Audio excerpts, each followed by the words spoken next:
you have supported us.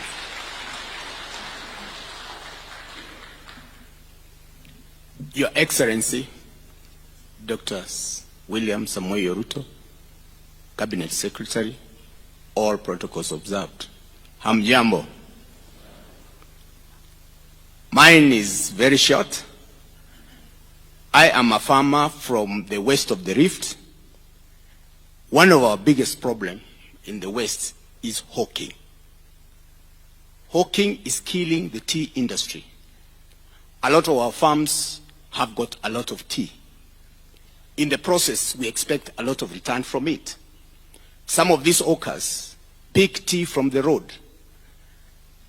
The road collection compromises quality. Chances are they can always pick that even where the snakes are passed and the tea is poisoned. Thereafter it goes to the European market and it is traced back. It says the Kenyan tea is poisonous. So can we have a framework whereby we operate at the same level as the KTDA factories do operate in terms of maintaining quality? Some of these guys are also lying to farmers by giving them wrong prices, which they don't actually meet. Another problem we have in the west of the Rift is the clones.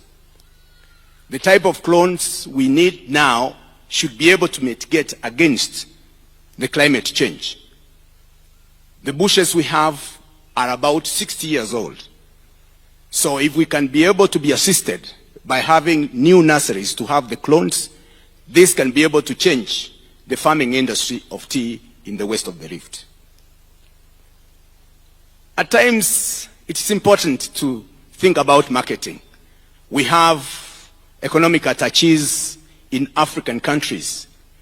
Some of these countries, when we go there, you find the kind of tea they are taking is being brought from London, and it's said it's manufactured, grown, but whereas it comes from Kericho. So if we can be able to give targets to our attaches in the African countries, they can be able to talk to them and our teas gets more market. You know, at times we are trying to imagine, Your Excellency, why can't the government promote the local consumption by opening a lot of tea bars? Instead of the liquor bars, let's have the tea bars, whereby the government does that subsidizing of the same. They will take, you know, they will be happy, and that will be able to increase our volume. So in this way, we understand, we know you as a very good farmer. This country is made up of agriculture.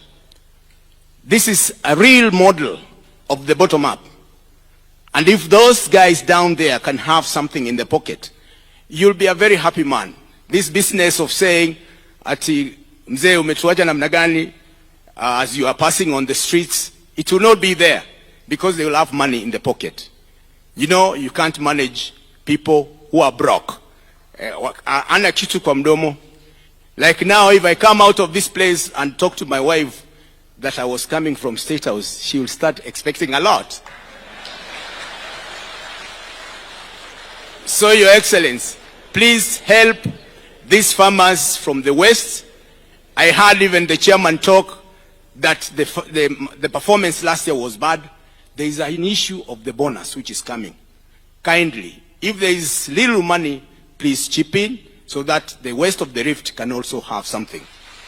Thank you very much. Thank you very much, Your Excellency.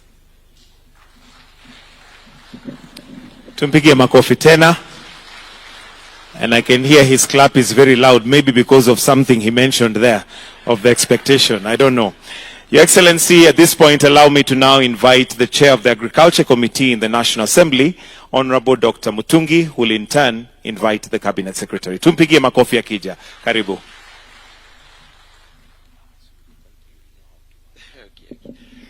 Thank you very much, Your Excellency. Your Excellency, we arrived a little bit as you had already sat down. We were not misbehaving. We were engaged in something that you already know about. Thank you so much. Your Excellency, I know the Chair of Senate is also here.